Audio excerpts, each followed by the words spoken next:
Lines के बाद भी जो व्हाइट वाला जो नीचे पट्टी बचता है आप उस पर लिख देते हो, तो वहाँ पे नहीं जगह है। हाँ बहुत जगह है, अरे बहुत जगह है, नहीं जगह है बोलने। तो नमस्कार, बहुत बहुत स्वागत करते हैं क्लिक टुडे के आज की इस एक नई वीडियो में, जिसमें कि हम बताने वाले कि अगर आप बीकॉम के स्टूडेंट है, बीए के स्टूडेंट है और बीएससी के स्टूडेंट है तो अपने एग्जामिनेशन में कैसे जो है आंसर शीट पे लिखेंगे जिससे कि आपको काफी अच्छे मार्क्स आ पाएंगे। तो सबसे पहली चीज आप सभी को बता दें कि अगर आप हमारे चैनल पे नए हैं तो चैनल को सब्सक्राइब कर लीजिए और बेल आइकन को ऑन कर लीजिए, जिससे कि आपके डिमांड पे जो है वीडियोस आती रहेंगी।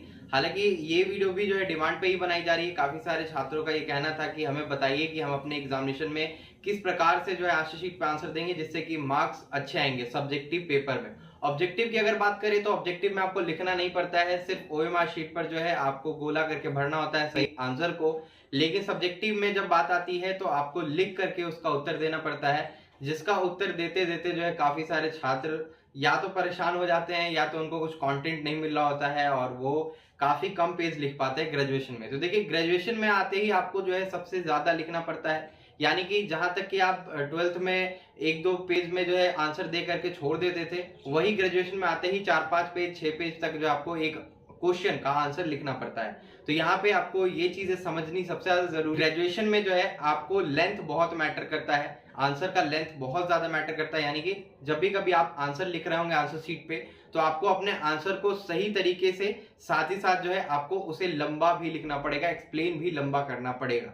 मान लीजिए कि पूछा जाएगा कि आप में कौन सी खासियत है, उसे जो है आप थोड़ा अच्छे तरीके से और अच्छे शब्दों में जो है आप लिखें, तो उसे जो है आपको लिखना पड़ेगा आंसर शीट पे, या मतलब आपको पेपर पे लिख करके बताना पड़ेगा कि हाँ हमारे अंदर ये खासियत है, हम ये कर सकते हैं, हमें कोई काम दिया जाएगा तो हम उस काम को पूरी जो है मेहनत के साथ जो है करेंगे और उसमें सफल होंगे। तो उसी प्रकार से आपको परीक्षा में भी अभी करना है। ग्रेजुएशन के आप स्टूडेंट है, आप 12th लेवल के स्टूडेंट नहीं है, तो आपको यहाँ पर थोड़ा ज्यादा मेहनत करने की जरूरत पड़ेगी। तो सबसे पहले जो भी स्टूडेंट पूछ रहे हैं कि कॉपी कैसी होगी, हमें कॉपी पे क्या क्या चीजें करनी पड़ेगी, तो देखो सबसे पहले एक मैं सादा पेपर पे जो है समझा रहा हूँ आपको। जो है इस प्रकार की जो है लैंडस्केप में जो आपको कॉपी मिलेगी, जिसे हम हॉरिजॉन्टल कहते हैं और वर्टिकल इसे कहते हैं, ठीक है। तो हॉरिजॉन्टल और वर्टिकल में आपको फर्क समझना जरूरी है, क्योंकि यहीं पे कई स्टूडेंट कंफ्यूज होते हैं। तो आपका जो हॉरिजॉन्टल कॉपी होगा, जिसमें कि आप सीबीएसई बोर्ड के अगर स्टूडेंट होंगे तो आपको जो 12th में कॉपी मिली होगी या 10th बोर्ड में जो कॉपी मिली होगी कुछ इस प्रकार की कॉपी रही होगी, जिसमें कि आपको ऐसे जो लाइन दिया रहेगा, ठीक है। मान लीजिए मैं एक कॉपी को यहाँ पे, तो इस कॉपी की मदद से मैं आपको समझाने की कोशिश करता हूँ। जैसे कि ये जो है आपको एक पूरा वर्टिकल कॉपी है और ये एक हॉरिजॉन्टल हो जाता है, तो आपको जो है कुछ इस प्रकार से जो है इधर से लिखना शुरू करना पड़ेगा, ठीक है। लाइंस ऐसे दिए रहेंगे, आपको जो इसमें लिखने पड़ेंगे, ठीक है, इस प्रकार से। फिर जो आपका पन्ना कुछ इस प्रकार से पलटना पड़ेगा आपको, और नीचे जो है पेज नंबर दिया रहेगा या ऊपर जो आपको पेज नंबर दिया रहेगा, और आपको 32 पेजेस की जो है कॉपियां मिलेंगी। उस 32 पेज में ही आपको लिखना रहेगा। सबसे पहले पन्ने पे आपको ओएमआर शीट छपा रहेगा, जिसमें कि 3 कॉलम बना रहेंगे, 1 2 3। यहाँ पे आपको कुछ अपना जो है बेसिक डिटेल्स भरना रहेगा, जिसमें कि आपको रोल नंबर, अपना रोल कोड वगैरह और रजिस्ट्रेशन नंबर वगैरह भरना रहेगा। दूसरे कॉलम में परीक्षक के लिए जो है दिया रहेगा, परीक्षार्थी के लिए, परीक्षक के लिए, परीक्षार्थी के लिए, फिर परीक्षार्थी के लिए, यहाँ पे ऐसे करके जो हिंदी में लिखा हुआ आपको मिलेगा। ये बिहार यूनिवर्सिटी के लिए वीडियो है, इसलिए बिहार यूनिवर्सिटी के स्टूडेंट को मैं गाइड कर रहा हूँ जो भी पार्ट 2 का भी फिलहाल एग्जामिनेशन देने जा रहे हैं। तो इस प्रकार से आपको लिखा हुआ मिलेगा। आपको ध्यान देना रहेगा कि परीक्षार्थी के लिए क्या क्या चीज है। परीक्षार्थी किसे कहते हैं, बहुत स्टूडेंट को ये भी नहीं पता होता है। परीक्षार्थी जो परीक्षा दे रहे हैं, परीक्षक जो आपका कॉपी जो है चेक कर रहे हैं, आपके कॉपी को जांच कर रहे हैं, ठीक है। तो यहाँ पे पहले पन्ने पे ओएमआर शीट पे ये सारी चीजें मेंशन्ड होगी, आपको वो चीजें पढ़नी है और सही तरीके से भरना है। एडमिट कार्ड पर अपना नाम, अपना कॉलेज का कोड अगर दिया रहेगा तो वो देख करके भरना रहेगा। एग्जामिनेशन सेंटर का नाम या कोड रहेगा तो वो आपको जो है देख करके फिलअप करना रहेगा। अगर आपके एडमिट कार्ड पे एग्जामिनेशन सेंटर कोड नहीं है तो जिस एग्जामिनेशन सेंटर पे आप परीक्षा दे रहे होंगे वहां पे आपको एग्जामिनेशन सेंटर कोड बताया जाएगा, वो जो है आप सुन करके फिलअप करेंगे। फिर रहेगा आपका सब्जेक्ट कोड और पेपर आईडी, तो 2 चीजें आपको बताई जाएंगी आपके सेंटर पे। सब्जेक्ट कोड वगैरह आपको जो है मिल जाएगा आपके क्वेश्चन पेपर के टॉप पे। मैं आपको यहाँ पे स्क्रीन पे दिखा दे रहा हूँ कि सब्जेक्ट कोड किसे कहते हैं, और पेपर आईडी जो है वहां पे आपको बताया जाएगा अगर पेपर आईडी भरने का कॉलम रहेगा तो। फिर अपना नाम, माता पिता का नाम, ये सभी जो चीजें आपको भर देनी रहेगी। उसके बाद भरने के बाद आपको जो है पन्ने पे पहुंच जाना है जहां पे आपको उत्तर देना है। अब बात आती है कि आपसे जो है ग्रेजुएशन में 10 क्वेश्चन जो है पूछे जाते हैं बिहार यूनिवर्सिटी मुजफ्फरपुर में। 10 में से 5 सवालों के जो आपको सही जवाब देने होते हैं। ये जो है काफी सारे सब्जेक्ट्स में लागू होता है, यानी कि 10 सवाल पूछे गए हैं और उसमें आपको 5 सवालों के ही जवाब देने हैं। लेकिन कुछ सब्जेक्ट्स में जैसे कि फिजिक्स, जैसे कि मैथ्स, जैसे कि साइकोलॉजी, ये सारे जो सब्जेक्ट्स हैं इसमें आपको 6 सवालों के जवाब देने पड़ते हैं। इसमें जो है क्वेश्चंस ग्रुप वाइज में बढ़ जाते हैं। फिर ज्योग्राफी की अगर बात करें तो ज्योग्राफी में जो है ग्रुप्स बांट दिए जाते हैं। बताया जाता है कि ग्रुप ए, ग्रुप बी और ग्रुप सी, या फिर ग्रुप ए और ग्रुप बी दिया हुआ है, उसमें से ये ऊपर में मेंशन कर दिया जाएगा क्वेश्चन पेपर के ऊपर कि आपको जो कितने सवालों के जवाब देने हैं और किस ग्रुप से कितने क्वेश्चंस को उठाने हैं। जैसे कि मैथ्स में आपको जो है बताया जाता है कि आपको जो है ग्रुप ए में जो एक क्वेश्चन उठाना है, ग्रुप बी में जो आपको 4 क्वेश्चन उठाना है, ग्रुप सी में फिर 1 क्वेश्चन उठाना है। या फिजिक्स में भी कुछ ऐसा ही करके जो आपको दिया रहेगा, वो आपको क्वेश्चन पेपर के हेडिंग पे जो पढ़ लेना रहेगा, हिंदी और इंग्लिश दोनों में अंकित रहेगा। ठीक है, वो पढ़ने के बाद आप ये देखेंगे कि आपको कौन से क्वेश्चन का जो है आंसर सही तरीके से आता है। मैथ्स वाले स्टूडेंट बोल रहे हैं कि हमें जो है पन्ने भरने जरूरी हैं, तो जी नहीं, आप एक न्यूमेरिकल जो सॉल्व कर रहे हैं, आप जो है एक मैथ्स को जो प्रूवन कर रहे हैं, तो वहां पे आपको जो है पेजेस भरने की जरूरत नहीं होती है। जो सही तरीका होता है उससे आप जो है इलेबोरेट करते हुए नीचे तक ले जाएंगे और आपको स्टेप्स के मार्किंग मिलते हैं, यानी कि स्टेप्स के मार्क्स आपको जो है दिए जाते हैं। ठीक है, तो मैथ्स वाले स्टूडेंट आप लोग ध्यान देंगे, आपको पेजेस भरने की जरूरत नहीं है। फिजिक्स वाले स्टूडेंट आपको पेजेस भरने की जरूरत नहीं है। केमिस्ट्री वाले स्टूडेंट आपको पेजेस भरने की जरूरत नहीं है। लेकिन अगर आप थ्योरी लिखते हैं, जो भी स्टूडेंट थ्योरी लिखते हैं, अगर हम कॉमर्स की बात करें, कॉमर्स में बहुत सारे स्टूडेंट जो हैं प्रैक्टिकल अटेम्प्ट करते हैं, तो उसमें जो है हम रेशियो भी बता देंगे आपको कि जो कॉमर्स वाले हैं उनको कितने रेशियो में रखना चाहिए, practical question as well as theoretical question.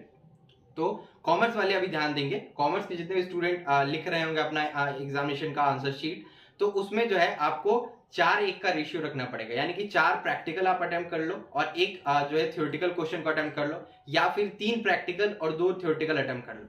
अब अगर आपको प्रैक्टिकल बिल्कुल नहीं आता है, आप थ्योरी के साथ जाना चाहते हो, तो आपको यहाँ पे काफी ज्यादा मेहनत करने की जरूरत पड़ेगी। जहां पर कि आप प्रैक्टिकल का अगर आंसर अटेम्प्ट करते तो आपका 15 से 16 पेज या 17 पेज तक जाते जाते आपका सारा मामला खत्म हो जाता है, एक थ्योरी अगर अटेम्प्ट करते तो, या फिर 2 थ्योरी अटेम्प्ट करते तो। लेकिन अगर आप यहीं पे थ्योरी का जो है सारा क्वेश्चन का आंसर देना चाहते हैं, तो आपको तकरीबन 22 से 23 पेजेस, 25 पेजेस तक लिखने पड़ेंगे, यहाँ तक कि 26 पेजेस तक भी लिखने पड़ते हैं, तब जाकर के कहीं अच्छे मार्क्स आ पाते हैं। और ये नहीं कि आप जो है पूरे पेपर में कुछ भी लिख दियो। ठीक है, आपको पूरे पेपर में अच्छे तरीके से लिखना होगा। सबसे पहली चीज, जो भी स्टूडेंट की हैंडराइटिंग नहीं बनती है और जो भी स्टूडेंट बहुत ज्यादा लंबी देर तक नहीं लिख पाते हैं, वो लोग तो पहले अभी जो भी 2-4 दिन बचा हुआ है, कोई सा भी कॉपी लीजिए, रफ कॉपी या कोई सा भी कॉपी लीजिए, उस पर लिखने का प्रैक्टिस डाल लीजिए, क्योंकि आपको एग्जामिनेशन हॉल में जो कॉपी दिया जाएगा वो 32 पेजेस का होगा, और अगर आप थ्योरी अटेम्प्ट करते हैं तो आपको तकरीबन 22 से 23 पेजेस जो है लिखने पड़ेंगे। ठीक है, और अच्छे मार्क्स के लिए जो आपको 25-26 पेज, 27 पेज तक जाना पड़ता है। बहुत सारे स्टूडेंट 32-32 पेज भी लिख देते हैं, तो देखिए कॉपी आपको पूरा भरने का भी नहीं है। और जो मार्जिन जो आपका छोड़ना है, बहुत सारे स्टूडेंट क्या करते हैं, 2-3 स्केलर का मार्जिन छोड़ देते हैं, ऐसे पेज को मोड़ देते हैं, फिर खोलते हैं और उसको जो है कुछ यहाँ से जो है लिखना वो शुरू करते हैं, इतना दूर जो है मार्जिन छोड़ देते हैं। आपको मार्जिन भी बहुत ज्यादा नहीं छोड़ना है, आप मार्जिन छोड़ सकते हो, एक स्केलर इधर छोड़ सकते हो मार्जिन, एक स्केलर इधर छोड़ सकते हो। जैसे कि ये स्केल है तो एक स्केलर मार्जिन इधर से छोड़ सकते हो, एक स्केलर मार्जिन इधर से छोड़ सकते हो, बीच में जो है आप पूरा लिख सकते हो। और बहुत सारे स्टूडेंट करते हैं यहीं से 2 स्केलर मार्जिन छोड़ देते हैं, फिर आधे पेपर से लिखना शुरू करते हैं, तो ये भी कहीं ना कहीं गलत है। इससे जो है जो कॉपी जो चेक कर रहा होता है उसे ये लगता है कि आप जो है कॉपी को भरने का कोशिश कर रहे हैं, इसीलिए जो है आप ऐसा ना करें, ज्यादा बेहतर रहेगा। दोनों तरफ लाइन खींच दें, फिर बीच में आप लिखें। और जिनकी हैंडराइटिंग अच्छी बनती है उनकी भी handwriting end of the time तक जाते जाते खराब होनी शुरू हो जाती है। जब आप 20 पेज या 15 पेज के बाद जब आप आगे बढ़ेंगे तो देखेंगे आपकी हैंडराइटिंग खराब हो रही है, क्योंकि आप टाइम भी देख रहे होंगे और टाइम आपके पास उतना होगा नहीं। तो फिर आपको क्या करना है उस समय पे, शुरू में आप जो है अच्छी हैंडराइटिंग बनाने की कोशिश करिए। जिनकी हैंडराइटिंग खराब भी होती है वो शुरू में जो है अच्छे तरीके से लिखने की कोशिश करिए। ठीक है, साफ अक्षरों में लिखने की कोशिश करिए। अगर आप पहले पन्ने से खराब लिखना शुरू कर देते हैं तो जब आप कॉपी चेक होता है आपका, तो उस टाइम पे टीचर समझ जाता है कि आपने जो है भरने का काम किया है कॉपी और आपको उतना कुछ आ भी नहीं रहा है, तो वो सीधा जो कॉपी आपको चेक करते जाते हैं। एक वीडियो में आपको स्क्रीन पे फ्लैश भी कर रहा हूँ कि आपकी कॉपीज कैसे चेक होती है। आपके आंसर जो है पूरी तरीके से पढ़े नहीं जाते हैं कि up to the mark answer आपने किया है कि नहीं किया है, तो आप लोग इस पे बिल्कुल नहीं जाएंगे कि हम जो है एकदम सही ही लिखें। अगर आपको नहीं भी आ रहा हो जिस क्वेश्चन का आंसर और आपका समय बच रहा हो, लेकिन आपको क्वेश्चन का आंसर बिल्कुल नहीं आ रहा है, तो वहां पे जो आपको क्वेश्चन से ही कुछ आंसर्स बना करके लिखने पड़ेंगे, क्योंकि ये जरूरी है, क्योंकि आपको मार्क्स लाने हैं। वहां कोई ना तो नेगेटिव मार्किंग है, ना ही तो आपका कोई पूरा पेपर पढ़ने जा रहा है। ऊपर के 4 लाइन, नीचे के 4 लाइन, एंड के 4 लाइन, ऐसे कोई जो है टीचर पढ़ लिया तो पढ़ लिया, अदरवाइज बाकी टीचर्स के पास इतना टाइम नहीं रहता है, क्योंकि उनके पास बंडल्स ऑफ कॉपीज रहती हैं चेक करने के लिए, और वो लोग जो इतना ध्यान नहीं देते हैं। बट आपको आंसर अगर आ रहा है सही सही, तो आप सही सही लिखने का प्रयास करिए। बाद में अगर ऐसा होता है तो जो है एक क्वेश्चन के आंसर जो है 5 to 6 पेजेस में देने हैं, और उस टाइम पे अगर आपको एंड ऑफ द टाइम पे कुछ नहीं आ रहा है तो आप रिपीट भी कर सकते हो लाइंस को, ठीक है। ये जो है एक अच्छी टेक्निक होती है आपको पेजेस को बढ़ाने के लिए। और जो स्टूडेंट पूछ रहे हैं कि पॉइंट वाइज में हम लिखेंगे तो क्या कोई दिक्कत होगा, तो जी नहीं, आप पॉइंट वाइज में लिख सकते हो, कोई दिक्कत नहीं आने वाला है, आप पॉइंट वाइज में लिखो। और बहुत सारे स्टूडेंट क्या करते हैं कि मान लो ये पूरा जो है पेज है, यहाँ आपका एक आखिरी लाइन भर गया और उसका एक लाइन और लिखना रह गया, तो आप यहाँ नीचे हटाना शुरू कर देते हो। या 2 लाइन लिखना रह गया तो आप नीचे में भी लिखना शुरू कर देते हो, यानी कि लाइंस के बाद भी जो व्हाइट वाला जो नीचे पट्टी बचता है आप उस पर लिख देते हो। तो वहां पे नहीं जगह है, बहुत जगह है, नहीं जगह है, बोल रहे बहुत जगह है, बहुत जगह है, नहीं जगह है, बहुत जगह है, नहीं जगह है। उसमें क्यों जो है आप हटाने की कोशिश कर रहे हो? तो जहाँ पे जगह ही नहीं है वहां पे जबरदस्ती नहीं करना है, आप पेज पलटेंगे सिंपल सा और वहां लिख देंगे उसका आंसर, उसके बाद फिर एक और जो क्वेश्चन नंबर लिख करके अगला आंसर शुरू करेंगे। इसलिए जहाँ पे जगह नहीं हो वहां जबरदस्ती नहीं करने का हम लोग को, ठीक है। तो ये जो है बहुत महत्वपूर्ण चीज है। अब रही कॉमर्स वाले स्टूडेंट जो भी हैं, वो पूछ रहे हैं क्या कैलकुलेटर अलाउड है? तो जी हाँ, कैलकुलेटर आपका अलाउड है, आप वहां जो है ले जा सकते हैं। कैलकुलेशन करने की जरूरत पड़ेगी वहां पर, इसलिए कैलकुलेटर आप ले जा सकते हैं, वहां पे कैलकुलेटर सीज नहीं किया जाएगा। जो भी टीचर सीज करते हैं उनको आप बताइए कि हम कॉमर्स के स्टूडेंट हैं, हमें जो है कैलकुलेटर अलाउड है। हालांकि बिजनेस लॉ के दिन तो आपको कोई कैलकुलेटर की जरूरत नहीं पड़ेगी, स्पेशलाइज्ड अकाउंटिंग जिनका भी है उनको जरूरत पड़ने वाला है। बाकी सारे जिनका थ्योरेटिकल पेपर है उनको जो है कैलकुलेटर का जरूरत नहीं पड़ने वाला है, ठीक है। तो फर्स्ट डे जो है बिजनेस लॉ का पेपर है, इसलिए आप लोग टेंशन नहीं लेंगे, उस दिन कैलकुलेटर ले जाना नहीं है आपको, बस स्पेशलाइज्ड अकाउंटिंग के दिन लेकर के जाना है। यही जब आप पार्ट 3 में आते हैं तो आपको बहुत ज्यादा इंपॉर्टेंट हो जाता है कैलकुलेटर, क्योंकि आपके हर एक सब्जेक्ट में जो है प्रैक्टिकल क्वेश्चंस आते हैं उस टाइम पे, ठीक है। तो ये चीजें रही, और आप बड़ी वाली कैलकुलेटर इस्तेमाल करो, इससे ये होगा कि आपको जो है जल्दी जल्दी यहाँ पे टाइप करने में बनेगा।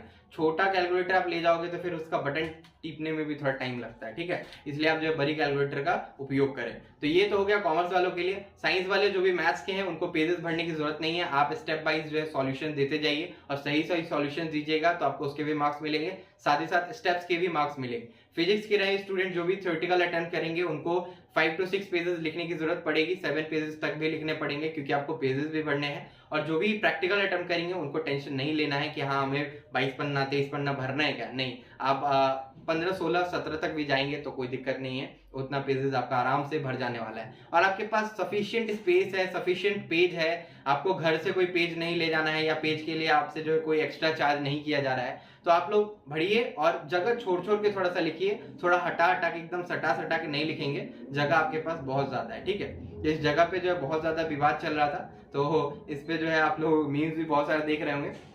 तो फिलहाल आपकी कॉपी में स्पेस रहेगा, तो आप जो है थोड़ा थोड़ा जगह छोड़ करके ही लिखेंगे, एकदम जो है गैदर करके जो वर्ड्स को नहीं लिखेंगे, थोड़ा स्पेस करके थोड़ा सुंदर से जो है लिखना शुरू करेंगे कॉपी में। अब जो स्टूडेंट कह रहे हैं कि क्या हम डायग्राम को पेंसिल से बना सकते हैं, तो जी हाँ, आप डायग्राम को पेंसिल से ड्रॉ कर सकते हैं। साथ ही साथ पेन से जो है आपको नीचे में जो भी पार्ट्स के नाम होंगे वो आपको जो लिखने पड़ेंगे, चाहे वो केमिस्ट्री हो, चाहे वो बायोलॉजी हो, चाहे वो फिजिक्स में ही कोई चीज क्यों ना बताना पड़े, तो आप वहां पे पेन से लिखेंगे, ठीक है। वहां पे पेंसिल से नहीं लिखेंगे, क्योंकि पेंसिल से लिखी हुई चीजें काफी टाइम बाद जो है वो मिट जाती है, 1-2 दिन बाद जो है जब पेजेस पे घर्षण आती है तो वो लिखा हुआ चीज थोड़ा मिट जाता है। इसलिए पेंसिल से आप जो भी पार्ट्स के नाम होंगे वो लिखेंगे, और जो पिक्चर ड्रॉ करेंगे वो साफ और स्पष्ट रूप से करेंगे, ठीक है।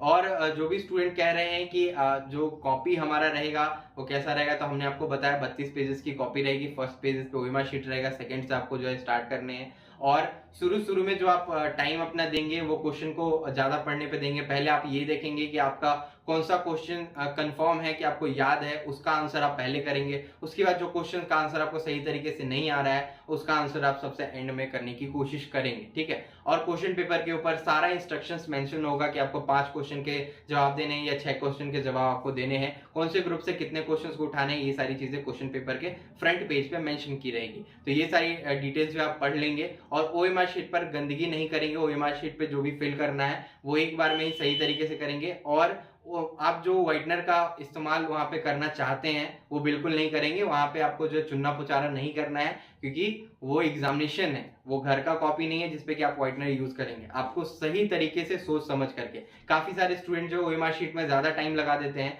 तो आपको पहले दिन तो टाइम लगेगा, लेकिन दूसरे दिन से एक एक चीज याद कर लेना कि आंसर शीट पे जो ओएमआर शीट हमें भरना है वो किस प्रकार से भरना है और सही तरीके से। कहीं कहीं हम जो है जल्दीबाजी में गड़बड़ भी कर देते हैं, वो गलतियां नहीं करनी है। आप सभी को वो गलतियां छोड़ करके चलनी है। इसलिए आप लोग थोड़ा टाइम लो, लेकिन सही तरीके से जो है उसे फिल करो, नहीं तो बार बार आपके मन में क्या खटकता रहेगा, मेरा ओएमआर शीट पे ना ये वाला कॉलम गड़बड़ हो गया, मैंने गलत बॉक्स में घेरा लगा दिया। ये चीज कहीं ना कहीं खटकती है, जो स्टूडेंट के मन में रहता है। अब जो कुछ भी लिखता है उसके लिए तो कुछ भी मैटर नहीं करता है कि उसने आंसर शीट पे क्या लिखा है नहीं लिखा है, लेकिन जो अच्छे बच्चे हैं, जो अच्छे स्टूडेंट है, और मैं जानता हूँ कि आप सभी काफी होनहार स्टूडेंट है और अच्छे हैं, आप लोग पढ़े होंगे। और कुछ स्टूडेंट कहेंगे कि नहीं हम नहीं पढ़े हैं, नहीं पढ़े हैं फिर भी जाओ एग्जाम दो और हर एक सवाल का जवाब दे करके आना। छोड़ना तो बिल्कुल नहीं, क्योंकि जिस क्वेश्चन को आप छोड़ोगे उसके लिए कोई एक्स्ट्रा मार्क्स आपको मिलने वाला नहीं है, उसमें तो अंडा मिलेगा। इसलिए आपको हर एक सवाल के जवाब देने ही देने और दे करके ही आने, ठीक है। तो ये इंपॉर्टेंट चीज थी। और अगर आपका कोई भी मन में सवाल हो तो नीचे आप कमेंट बॉक्स में कमेंट करके पूछ सकते हैं, क्योंकि ये जो है ग्रेजुएशन का आपका जो है पहला सब्जेक्टिव परीक्षा है, इसलिए ये चीजें बतानी जरूरी थी बीकॉम बीएससी वाले स्टूडेंट को और बीए वाले स्टूडेंट को। बीए वाले आप जितना ज्यादा से ज्यादा लिख सकते हैं लिखो, 28 पेजेस तक आप कम से कम लिखो, लेकिन जो बीकॉम वाले हैं वो 22-23 पेजेस 25 पेजेस तक लिख सकते हैं। बिजनेस लॉ का पेपर जो है मान के चलो 25-26 पेजेस तक आप लिखने की कोशिश करना। और जो भी बाकी स्टूडेंट है बीएससी वाले हैं, मैथ्स में आपको ज्यादा पन्ने भरने की जरूरत नहीं है। अगर आपको अच्छे तरीके से सॉल्व करने आता है तो आपको दिक्कतों का सामना आपको नहीं करना पड़ेगा, ओएमआर शीट को सही तरीके से भरिएगा। तो आज की वीडियो में बस इतना ही, तब तक के लिए हम चलते हैं। धन्यवाद। वीडियो अगर अच्छी लगे तो लाइक करिएगा, चैनल को सब्सक्राइब करिएगा और शेयर भी करिएगा अपने दोस्तों के बीच में।